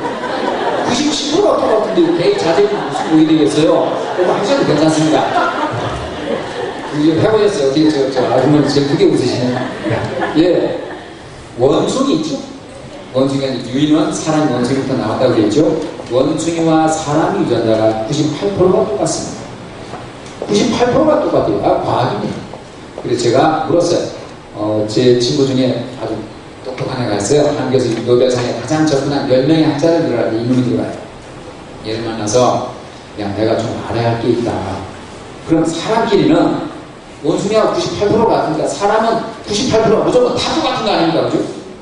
그런데 남자, 여자 있죠? 배모랭이 아닌 거 있죠? 뭐 손, 짐은 다르고 이런 거 빼면 사람끼리는 미니멈 몇 프로가 다를까? 지금 답이 얼마나 될까? 그러니까 내가 1% 다를까? 사람끼리 그랬더니 얘가 성도야 아니야. 내가 내 전공으로 보면 사람끼리 유전자가 아무리 달라도 0.5% 이내야 이런 거예요. 0.5%. 원래 달라야 할 게 있잖아요. 지금 다 달라는 거 빼야죠. 손, 목소리 다 다르니까 빼야 되잖아요. 남자는 다르니까 빼야 되잖아요. 그래서 이런 거 다 빼고 정말 사람끼리 다르다는 얼마나 다를까 했더니 성도야 0.5% 이내야 이거예요. 그러니까 사람 사이 생각하는 거 다 똑같다는 얘기예요. 맞습니까? 혼자만 죽어나고 혼자 생각하는 거 같잖아요. 나한테 얘기해보세요. 저 자식 다 했지. 똑같아요. 사람이 같다는 걸 여러분이 인정하시면 여러분이 오바마를 만나도 즐겁게 술 먹을 수 있어요. 내가 이 얘기 좋아하는 이 자식 이거 좋아하겠지 얘기하고 내가 싫어하는 이놈도 이거 싫어하겠지 얘기하고 여러분 오바마를 갖다 놔도 똑같아요. 이걸 확신 가지면 누구를 대하든 여러분 자연스럽게 대할 수 있어요. 사람을 자연스럽게 대한다는 말은 내가 인류 사회의 하나의 구성원이라는 뜻입니다. 되겠습니까? 그러니까 외롭지 않아. 소외됐다는 생각이 들지 않아요. 아, 저 사람과 똑같다는 것, 그거 여러분 이것만 보시면 안 돼요. 여러분이 무시하시는 아주 나쁘게 본 사람 혹시 있지 않아요? 그 사람하고 똑같아요. 그래 0.5%죠. 지금 이 공자 이 말은 뭐냐면 당신이 원하지 않는 걸 남에게 하지 마세요. 이 말은 무슨 말이냐면 당신하고 남하고 똑같거든요. 사람은 같거든요. 저를 나중에 성인이라고 할 거예요. 한 2000년 지나면 그는 똑같거든요. 이 얘기 되겠습니까? 그 고상해 보이는 사람, 그 별천지에 사는 것 같은 사람, 그 목에다 힘주는 사람 똑같아요. 정말. 그래서 인간적인 대화를 하면 안 통할 사람은 없어요. 오케이? 동의하십니까? 가끔 안 통한 사람 있죠? 예, 있죠. 근데 그 사람 집에 가서 후회해요. 아, 내가 왜 딱 그랬지. 받아줘야 되는 건 그래요. 그걸 앞에서 합의하면. 지금 공자는 A, 사람을 사랑하는 게 인입니다. 라고 말하는 전제 조건으로 뭘 말했냐면, 왜냐하면 사람은 같거든요. 이거를 모든 사람 평등하다 이렇게 말했으면 얼마나 좋아요. 모든 사람은 동질적이다 이렇게 말했으면 얼마나 좋아요. 종합적 사고를 하는 사람들은 아까 뭐라고 그랬죠? 정의하지 않습니다. 정의를 잘 하지 않아요. 그리고 제일 많이 나온 게 비유예요. 비유. 이래서 중국 책에는 그렇게 비유가 많이 나와요. 이래서 인도의 불경에는 그렇게 비유가 많이 나옵니다. 되겠습니까? 서양 철학사를 보십시오. 비유가 뭐 이렇게 많이 나와요? 사실대로 쭉쭉쭉 썼어요. 그러니까 경우에 따라서는 서양 사람이 깜빡해 보이죠. 인도 저 불교 얘기나 이런 거 보면 얘기가 많이 나오니까 하죠. 이쪽은 종합적 사고를 하니까 비유가 많이 나오는 거예요. 어떤 것을 딱 개념 정의하지 않고 이거저거 끌어들여서 종합적으로 말하려니까 그런 거예요. 되겠나요? 공자는 모든 인간은 똑같습니다. 똑같으니까 다른 사람 사랑했어요. 그리고 당신도 인간이 아닌가 사랑받을 자격이 있어요. 왜냐하면 사람은 같으니까요. 이거를 지금 얘기하고 있어요. 되겠습니까? 네. 그 다음 한번 보시죠. 저는 어떻게 썼는지 잘 모르겠어요. 네. 이제 우리 그 다음 보실까요? 중자와 부자들은 충서이의입니다. 그러면 공자가 인의 덕을 얘기하는데 공자의 덕을 한마디로 얘기하면 뭐냐라고 했을 때 중자라는 사람이 공자의 덕을 총서라고 했어요. 그리고 저 대학교 지사님들 어디 가서 돋보기를 구해왔나요? 네. 부자지도는 공자의 덕은 충서이의이라고 했어요. 오로지 추가 서뿐이다. 근데 충서라는 개념을 제가 꼭 설명드리고 싶어서 이걸 넣었어요. 공자가 이는 주장하고 이는 예지덕을 주장했잖아요. 그래서 불교의 성이니까 불성이라고 했어요. 마음이 가운데 부처님과 똑같은 양심이 거친 덩어리가 있다. 양심에 거친 덩어리가 있다. 근데 이 덩어리에 시로애락, 애호욕의 탐진치 같은 그 거짓된 감정이 이거를 더럽히고 있어요. 되겠습니까? 그래서 이걸 깨끗이 닦아내면 정말 반짝반짝 빛나는 부처님과 똑같은 이것만 하면 부처가 되는 그러한 덩어리가 있다. 이걸 성이라고 그랬어요. 성. 성격할 때 성자예요. 근데 불교의 성이니까 불성이라고 그랬어요. 수양을 한다는 건 이 양심의 덩어리에 긴 먼지를 벗겨낸다는 뜻이에요. 그래서 이 양심의 덩어리를 본 걸 볼견자를 써서 견성이라고 했어요. 이 성을 깨우친 거를 깨달을 각자에 써서 각성이라고 했어요. 그러니까 불교 똑같아요. 유교에서는 뭐라고 했냐면 문제가 났어요. 유교에서는 어떤 문제가 났냐면요. 논리라는 게 있지 않습니까? 과학은 뭐냐면 어떤 현상을 논리적 함정으로 설명하는 걸 과학이라고 해요. 자, 성이라는 거예요. 그러니까 공자님은 성 얘기를 안 했어요. 논어 전체를 통해서 성자 2개밖에 안 나와요. 근데 맹자를 보면 성이 부지기수로 나왔죠. 성 얘기를 하는 거예요. 근데 맹자가 큰일 났어요. 성이라는 걸 가만 보니까 성선설 기억나시죠? 성선 기억나시죠? 사람마다 다 성이 있어요. 부처님 성이 다 있다고 그랬어요. 근데 부처님은 왜 사람마다 성이 다 있을까? 왜 성은 똑같을까를 설명하지 않았어요. 있다고 그랬어요. 맹자는 좀 똑똑해요. 부처님보다. 서가모니보다. 왜 사람마다 똑같은 성이 있을까? 이걸 설명해야 된다고 생각했어요. 서로 다른 집안에 태어나서 여러분 우리 코리아에서 태어났어요. 중사람 저 사천에서 태어나면 만주에서 태어나면 어떤 사람 인도에서 태어나죠. 어떤 사람 아메리카에서 태어나요. 다 다르게 사람이 태어나는데 정말 이 우리 마음속 가운데 가장 빛나는 양심 성이라는 게 있다. 이건 똑같다. 어떻게 사람이 똑같은 걸 갖냐? 여러분 얘기해보세요. 맹자는 이걸 설명하고 싶었어요. 여러분 얘기해보세요. 어떻게 사람마다 집안 다르고 남녀 다르고 다 다르고 종족 다른데 시대가 다르고 옛날 태어나면 지금 태어나면 앞으로 태어나면 다 다른데 어떻게 똑같은 걸 가지고 났냐? 방법이 없으니까 맹자는 이 이론을 동원했어요. 사람의 성은 하늘이 주었다. 태어날 때 하늘이 줬다. 하늘이 줬으니까 똑같은 거 줄 수밖에 없잖아요. 하늘은 하나니까 이래서 유교에서는 그걸 천성이라고 합니다. 되겠습니까? 하늘 천성. 그래서 천성이에요. 그러니까 사람 욕하고 싶으면 차라리 넌 개인 자제분 같아. 이게 훨씬 좋은 놈입니다. 천성이 틀려먹으면 이건 말이 안 돼요. 이건 인류에 속하지 않는다는 뜻이에요. 그러니까 천성이 틀려먹으면 이런 욕은 절대 하지 마세요. 이보다 더 심한 욕은 없어요. 되겠습니까? 하늘이 주었다고 해야만 모든 인간이 똑같은 성을 가슴에 가지고 있다는 것이 설명이 됩니다. 그래서 천성이 되겠나요? 자, 그러면 마음 한가운데 그게 있다. 춤이 뭐냐? 가운데 중자죠? 마음 진짜로 마음 한가운데 있는 거. 가장 성실하고 가장 진실되고 감사합니다. 이렇게만 드리고 땡큐. 이제 마시고 싶지 않은데 마셨어요. 고맙지 않네. 굉장히 감사합니다. 자, 봅시다. 바로 그 성에 가다는 것, 가운데 죽자 마음의 한가운데 가다는 마음이 충해 되겠습니까? 가장 성실하고, 여러분이 생각하시는 가장 좋은 단어 다 갖다 대세요. 가장 훌륭하고, 가장 양심적이고, 그게 중요해요. 근데 이제 군대에서는 충성하고 나라에 바치는 게 되는데, 아니에요. 자기 마음속에 있는 가장 깊은 곳에 가다는 것, 그게 중요해요. 그 이제 자기 문제죠. 내 마음속에 들어가니까. 그 다음 서자가 있어요. 충선이라. 서자 아시면, 이제, 논어명제에 대한 거의 모든 게 끝나요. 서자를 잘 보실까요? 위에는 여자가 있습니다. 계집여변의 입구자. 같을 여자예요. 같다는 뜻이 이퀄, 같다는 뜻이에요. 아래 심자가 있어요. 마음. 근데 여러분, 이게 용서하다 때 쓰는 서자거든요. 여러분, 용서받으시면 기분 좋으십니까? 나쁘십니까? 네가 막 뭔데 나를 용서해주마. 이 자식 나도 자존심이 있어. 이렇게 나가잖아요. 용서란 말은 하나님한테 받던가 주님한테 받아야지. 사람이 용서를 해주면 선생님이 제자한테 할 수 있죠. 그죠? 이제 여러분 부모님이 여러분 용서할 수 있죠. 근데 여러분이 부모님한테 제가 엄마 이거 용서해드릴게요 하면 아무 자신이 안 맞습니다. 이 자식아 네가 뭔데 너한테 용서라는 말을 써 이 자식아 이렇게 되잖아요.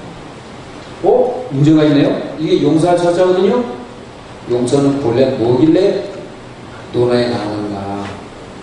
용서가 본래 뭐길래 공자가 가장 중심으로 삼는 게 되었나. 이게 설명이 돼야 나머지가 설명됩니다. 봅시다. 같은 여자가 있죠. 마음 심자가 이게 뭐냐면 상대방하고 같은 마음을 가져주세요. 이게 용서입니다. 되겠나요? 그러니까 원래 용서라는 말 좋죠. 용은 받아들인다는 뜻이에요. 받아들이세요. 뭐를? 상대방하고 같은 마음을 갖는 거예요. 그걸 받아들이고 그게 용서입니다.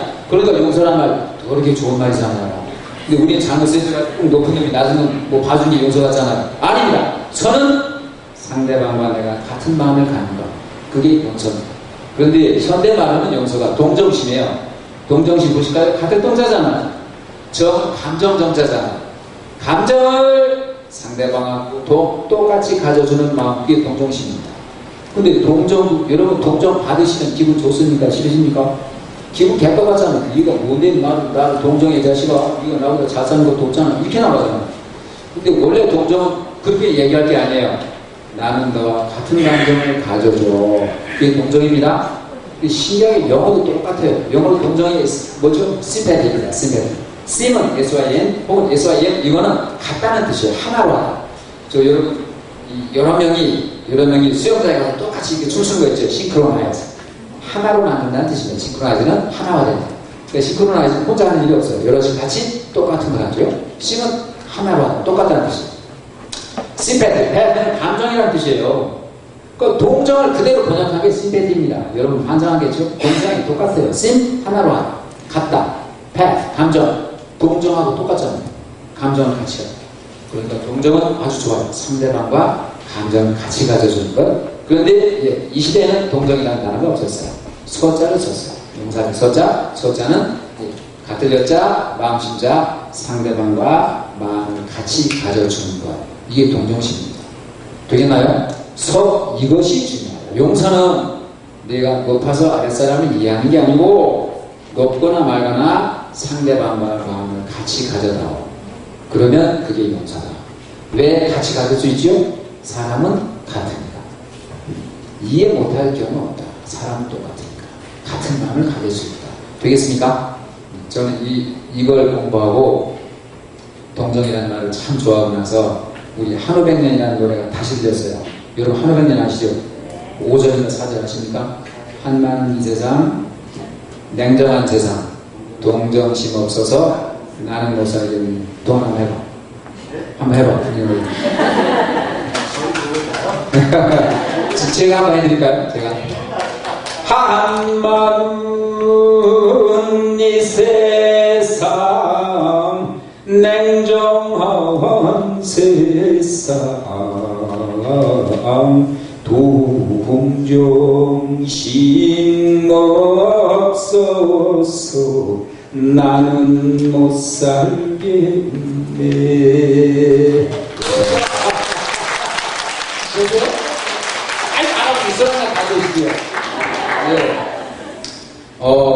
제가 이 노래 좋아하는 건 이 뜻을 알고 나니까 왜 냉정하냐 동정심 없어서 나는 못 살겠네. 나와 같은 감정을 가져주는 사람이 없어서 못 살겠네.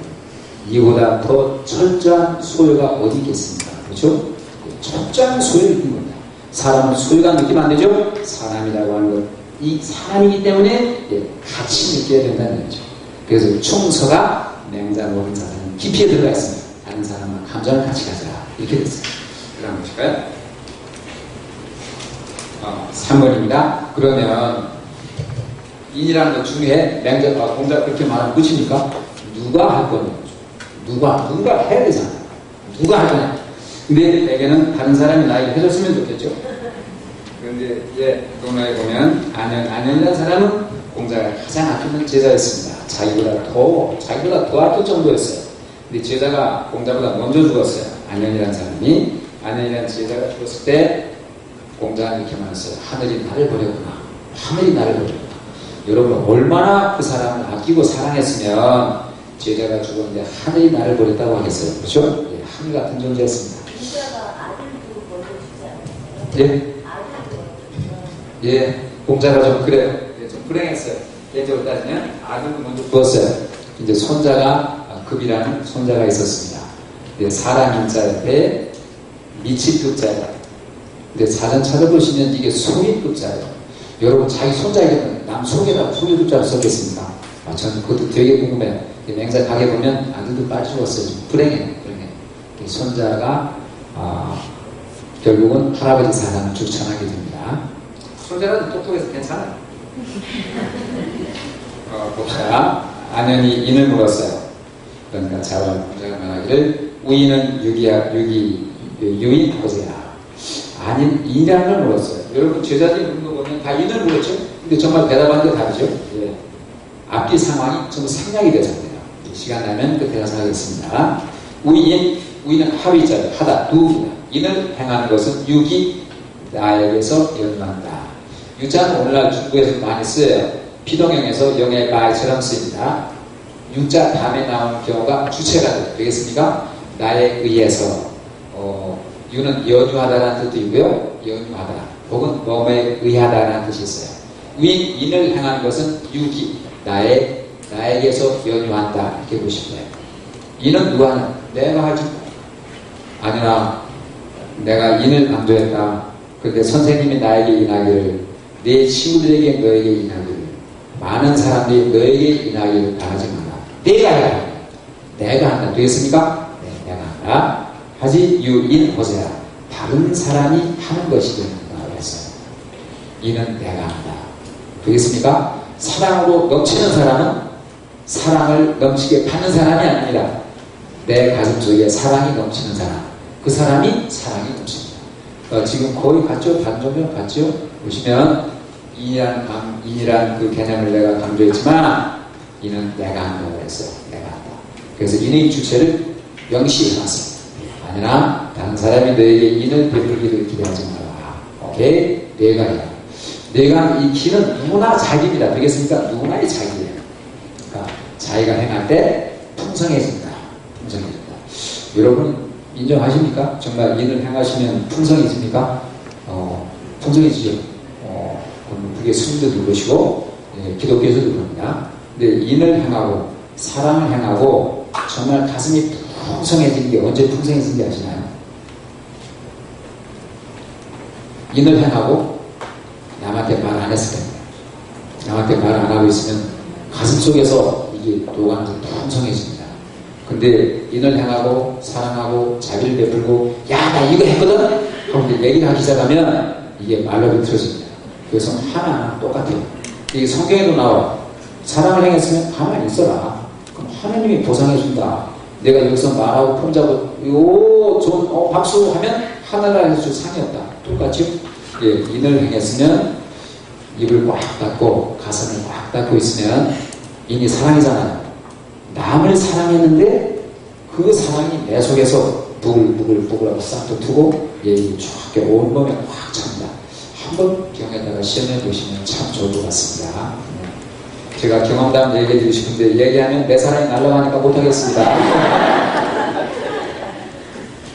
예, 내가 해라. 자랑하지 마라. 내가 해라. 다 바보들아 소리를 공자가 안 했어요. 공자는 그 말씀 하셨어야 돼요. 인을 향하고 말하지 말라.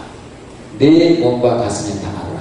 그러면 그 사람이 내 온몸을 접실 것이다. 그리고 남을 사랑할 만큼 너 자신을 사랑한다. 너 자신이 사랑받는다는 걸 알게 될 거다. 이렇게 해주셨으면 얼마나 좋아요. 거기가 그렇게 했으면 제가 이런 자리에 가서 발표할 필요도 없죠. 그죠? 근데 그런 말씀을 생각하겠어요. 예, 종합적 사고를 하는 사람들의 언어는 흔히 생략됩니다. 그래서 이 한문이라는 말, 한문도 생략이 엄청나게 많아요. 좀 이따 마지막으로 할게요. 그러면 이는 시작 단계는 무엇이냐 하는 문제입니다. 이는 시작 단계는 무엇이냐. 뭐든지 어떤 개념이 나오면 시작을 해주게 해야 되잖아요. 시작은. 그렇잖아요? 공자, 맹자, 예수님, 부처님 다 시작을 해주게 할 거 아니에요. 이게 중요하다는 죽어버리면 어떻게 해요? 이제 시작이 뭐냐 하는 문제인데, 자, 여기에서 유교의 온갖 문제가 다 생겨요. 보실까요? 유자가 이를 효제야자는 효도하는 것, 지는 형제간의 위험이다. 형제간의 우애라는 것은 그것은 우인지 본행적. 이거 원래 두 가지 해석이 됩니다. 근데 뭐 그런 거 신경 쓰지 마세요. 인을 행하는 근본이다 그랬어요. 효도는 아시죠? 부모님에 대한 사랑. 지혜는 형제에 대한 사랑. 부모님에 대한 사랑, 형제에 대한 사랑이 인을 행하는 근본이 됩니다. 근본이다 그랬어요. 이 규절 때문에 유학은 가정 철학이다 하는 말이 나왔어요. 유명한 사람들 다 그렇게 얘기해요. 이것 때문에. 그러니까 이것 때문에 효도를 우리가 중시하게 되거든요. 또 효도도 하게 되거든요. 형제간에 그게 있어야 된다. 라고 말하게 돼서 이게 이 규절 때문이에요. 효도와 우애는 인을 향하는 근본인데, 저는 그렇게 한다. 자, 한번 봅시다. 제가 여기 계신 여러분에게 한번 여쭤보겠습니다. 제가 봉급을 탔어요. 봉급을 탔는데, 저도 이제 인을 향하고 싶고, 대자대비를 향하고 싶고, 사랑을 향하고 싶은 사람이에요. 봉급을 딱 타가지고 나왔는데, 그 번호를 딱 나오는데, 제 초등학교 동창이 딱 서 있는 거예요. 야, 성대야, 사실 내 아내가 병원에서 안 걸렸는데, 돈이 없어서 지금 수술을 못하고 있다. 수술 못하면 죽는다. 그러니 많이 달라는 거 아니고, 너 오늘 봉급 받았잖아. 공무원 봉급 나도 저 세계 사람이 다 알아. 그 봉급 반만 타고 줘야죠. 사람이 죽겠다는 게 어떻게 줘야죠. 절반 줬어. 절반 남았어. 절반 가지고 이제 전 승용차가 없어요. 면허가 없으니까 지하철 타려고 딱 기다리는데 중학교 장선이 딱 거기 서 있는 거예요. 야, 성도야, 너 오늘 봉급 탔지 않냐? 탔어. 내 자식이 이렇게 죽게 된다. 그리고 너 봉급 조금만 좀 도와주면 안 되겠냐? 줘야 돼요, 안 줘야 돼요?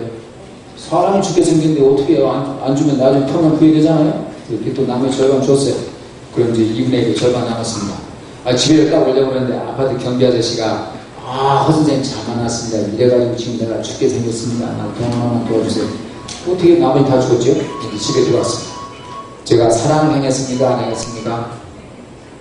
우리 가족에게 줄 봉급은 제가 하나도 없어요. 제가 사랑을 행했습니까? 안 행했습니까? 대답 좀 하고 갑시다. 역설까지 물어보는데 왜 대답도 안 하세요? 안 했어요. 제가 잘했습니까? 그러면 잘했습니까? 못했습니까? 앞으로 계속 그럴까요? 잘했다고 하시면서 그 남편이 그렇게 하고 오셔도 괜찮아요? 1년 내내? 안 된다고 하시네요? 여러분, 문제죠? 문제죠? 문제입니다. 볼 때 원수도 사랑하라고 하는 기독교의 사랑, 큰 사랑입니다. 대자대비가 사랑입니다. 호숫물도 사랑하고, 개, 짐승, 살아있는 건 다 사랑하고, 초목도 사랑하고, 사람도 사랑하고, 사랑입니다. 그런데 공자가 볼 때는 여기에 문제가 있습니다. 모든 걸 다 사랑하려면 사랑을 시작할 수가 없어요. 복음 다 나눠줘야 돼요. 맞습니까? 맞습니까? 여기에서 공자는 사랑의 단계를 설정한 것 같습니다. 이거 제 생각입니다. 설정한 것 같습니다. 여러분, 사랑하기 제일 중요한 게 뭐죠? 젊은 친구. 사랑하기 제일 중요한 게 뭐죠? 귀하게 제일 중요한 게 지금 뭐예요? 뭘 생각해요?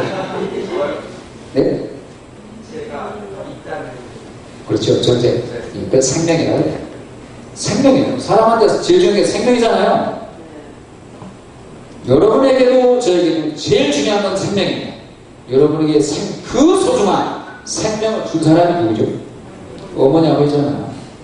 그러니까 어머니 아버지한테 너에게 가장 중요한 생명을 준 너 어머니 아버지를 먼저 사랑해라. 사랑의 단계가 되겠습니까? 저는 주례 가끔 쓸 때가 있는데 요새는 안 써요. 줄였을 때 신앙신문도 그래요. 부모님으로부터 유산을 일어나도 못 받아도 괜찮다. 왜? 가장 중요한 생명을 받았으니까.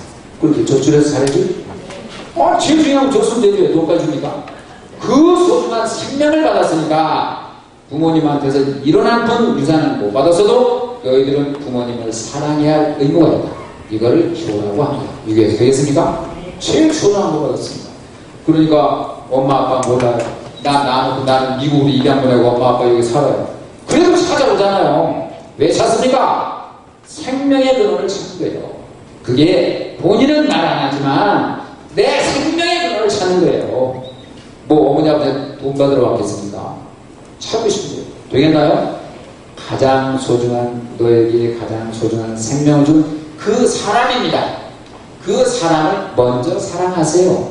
이게 효도입니다. 되겠습니까? 이래서 둘째는 그렇게 나에게 생명을 준 소중한 사람이 나 말고 또 아끼는 사람이 있어요. 누구지?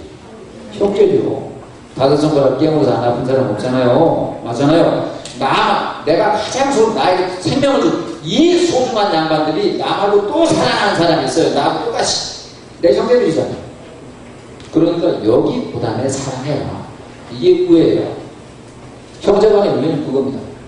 이래서 유교에서는 사랑의 단계를 설정했어요. 제일 먼저 내 사랑을 줘야 할, 내가 인을 베풀어야 할 대상이 나오게 된다.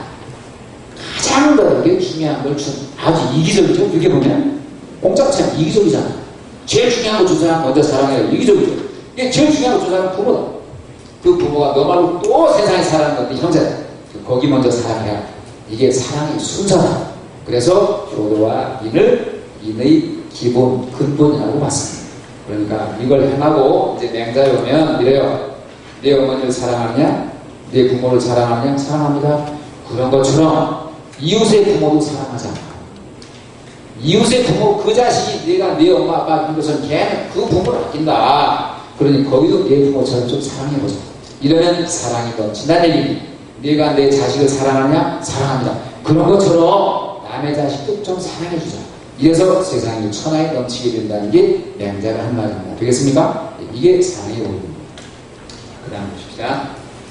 마지막에 보시면 노는 우리를 어떻게 변화시켰는가. 이거 아까 말씀드렸어요. 이제 무가치 시대에서 가치 있는 시대로 가게 됐어요. 내가 사랑이라는 걸 할 수 있구나. 내가 사랑이라는 걸 받을 수 있구나. 이건 뭐가 있어야 되는 게 아니구나. 여러분, 효도가, 저는 학생들한테 이런 말 했었는데요. 효도가 제일 쉬운 거다, 세상에. 효도처럼 쉬운 건 없다. 왜? 어려운 건, 사람이 행동하기 어려운 건 뭐가 있죠? 오해 때문에 어려울 때가 참 많아요. 오해 때문에. 근데 부모는 지구상에서 가장 나를 구애하지 않는 사람이에요. 정말 부모님한테는 이번 추석에 엄마 아빠 집에 가서 살려야겠는데 제가 돈이 없어요. 그러니까 제가 전화로 말씀 안 드릴게요. 그래도 부모님 날아갈 것 같아요. 내 새끼가 나를 사랑할 줄 아는구나.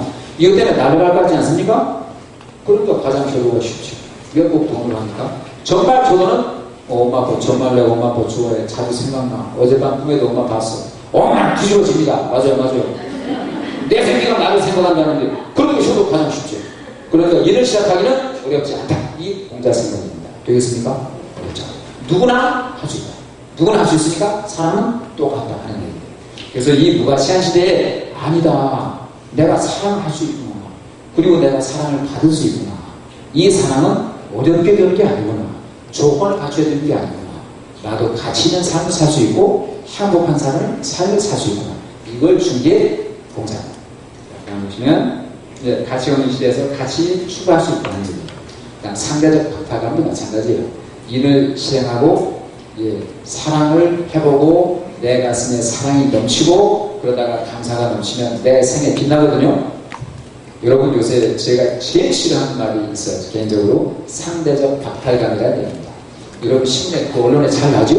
상대적 박탈감이 예를 들면 저 여자는 술을 잘 넣는데 나는 못 놓지. 이게 상대적 박탈감입니까? 아니죠. 저 자식은 100m를 15초에 뛰는데 나는 20초 걸릴까? 이런 건 박탈감 아니죠. 까놓고만 하면 박탈감 뭡니까? 돈이에요. 맞죠? 돈입니다. 아니 상대가 돈을 많고 나는 적다고 해서 박탈감을 느끼면 아주 불행한 건 뭐냐면 이 사람은 죽을 때까지 박탈감만 느낍니다. 맞습니까? 맞습니다. 왜? 전 세계에서 가장 많은 돈을 혼자 차지할 방법은 없으니까. 권력에 대한 박탈감을 느끼면 그 사람은 죽을 때까지 박탈감 느껴요. 왜? 우리 5천만 중에 대통령은 한 명밖에 없습니다. 그럼 대통령이 되면 권력에 박탈감 안 느끼냐? 느껴요. 노무현 대통령이 대통령 못해 먹겠어요. 이랬어요. 대통령하고 보니까 나보다 더 센 놈이 있는 것 같은 거예요. 여러분 박탈감은 한이 없어요. 사랑으로 내 가슴을 채워라. 그러면 박탈감도 없어져요. 이러한 것들이 공자시대에 처음으로 중국인에게 주어졌어요. 그러면서 중국인은 그 혼란한 시대에 나도 가치 있는 삶을 살 수 있구나. 나도 그런 소중한 존재구나. 한 걸 알게 됐습니다. 이게 어디서 왔냐면 관점이 딱 변화한 가지입니다. 이 전쟁 시대에 사람 좀 보자. 이 전쟁 시대에 사람 좀 보자. 우리 전쟁이 여기다 휘말려 갈 것입니다. 눈을 딱 바꾸고 나 자신 한번 보고 사람을 보자. 그러면 무엇이 보인가 하는 관점이 바뀐 하나 있었어요. 이걸 가지고 공자는 세계 역사상 아주 위대한 사람이 하나로 들어가게 됐습니다. 지금 제 약속 시간에서 2분 남았습니다. 혹시 2분 내에 1분 동안 질문하신 분이 계시면 제가 1분 동안 답변을 드리겠습니다. 그리고 가능하면 질문 안 해주시면 고맙겠습니다. 저 떠드는 거 말고는 몰라요. 이거 몇 달 준비해서 한 겁니다. 이거 말고 아는 거 없으니까 가능하면 하지 맙시다. 꼭 하셔야겠습니까? 네, 해보시죠.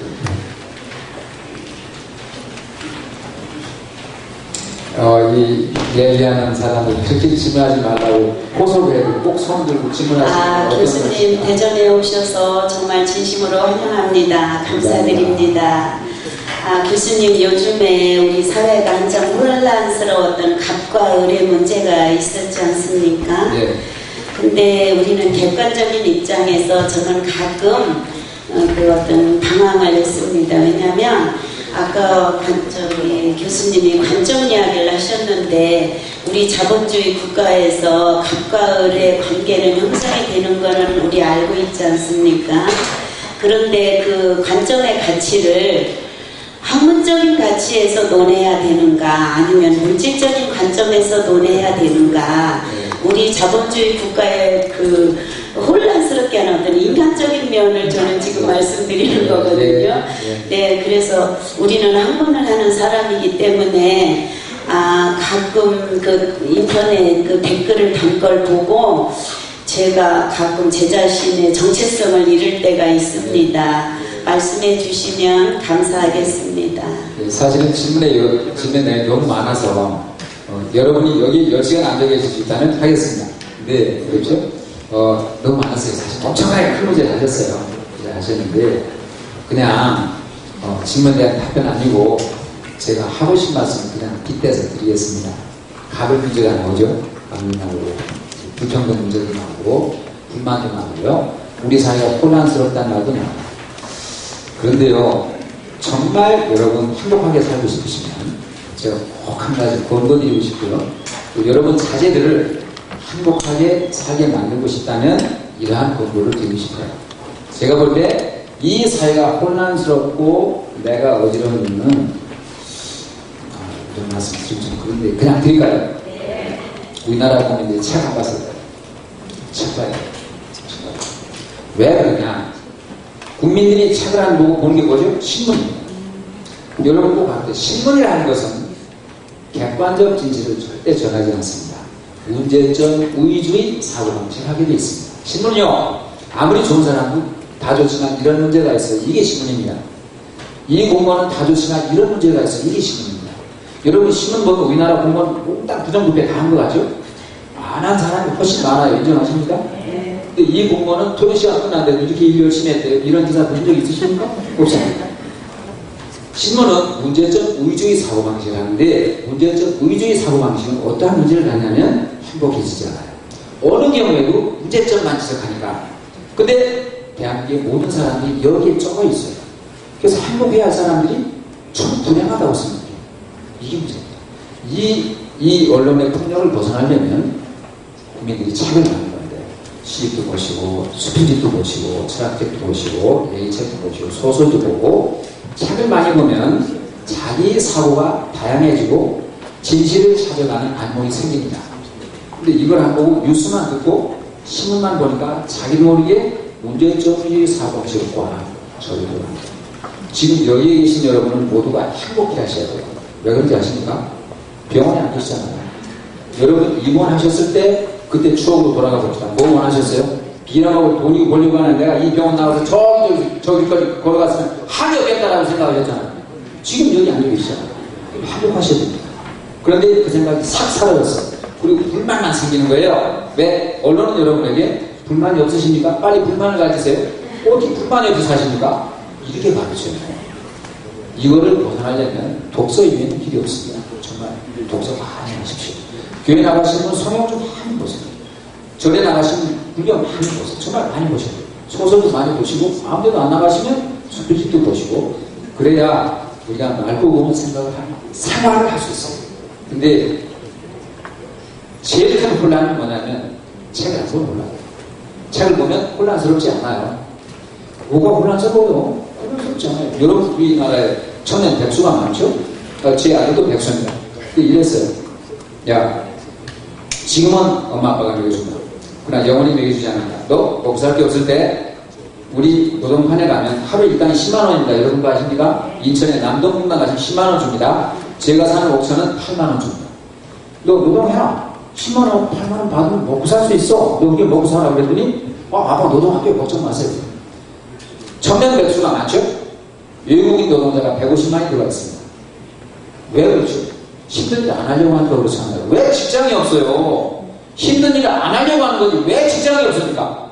그러니까 이 나라에 직업 없다 소리 하면 안 돼요. 그럼 힘든 일을 하면 창피하다. 넥타이 잘 부르고 싶은데 이게 독서의 문제입니다. 나는 노동을 해도 즐겁게 살 자신이 있어. 나는 노동하고 행복하게 살 자신이 있어. 아, 그런가 하면 여자가 시집 많아요. 아니에요. 정말 독서하는 노동자에게는 시집을 여자 많아요. 인정하십니까? 시집 간 사람이 인정한 거예요. 박수 치실래요? 정말입니다. 문제는 거기 있어요. 자기를 잃어버리고 세상 사람이 이 세상 혼란스러워. 그럼 자기 혼란스럽다고 생각하는 거예요. 이 세상에 직업이 없어. 그러면 할 수 있는 직업이 한없이 많은데 안 가고도 직업이 없다고 생각하는 거예요. 자기 게으름을 합리화시키는 겁니다. 그러니까 안에 정말 노동해. 노동하고 그렇게 사는 거예요. 이럴 때 제일 문제가 저는 교수에 먹고 젊은이들한테 노동 안 하고 한다. 여러분 그렇게 생각하시는 분들 계시죠? 저도 하고 싶어요. 죽기 전에는 처절한 노동을 하고 시범을 보여드릴 거예요. 그렇게 하고 싶어요. 아직은 할 일이 있을 거예요. 제가 확실한 노동을 할 겁니다. 그래서 젊은이들한테 이렇게 해! 하면 돈도 벌고 즐겁게 사잖아. 왜 넥타이만 매려고 하는 거야? 그러니까 니들이 나갈 길이 없는 거야. 고개를 돌려봐. 얼마든지 있어. 저는 우리나라에 직업 얼마든지 있다고 생각합니다. 그리고 행복한 직업도 많아요. 다만 힘이 드냐 안 드냐인데 힘 안 들고 살려고 하는 거 혼란스러워 그러죠. 힘쓰는 거 어때요? 있는 놈인데. 이걸 그냥 대신할게요.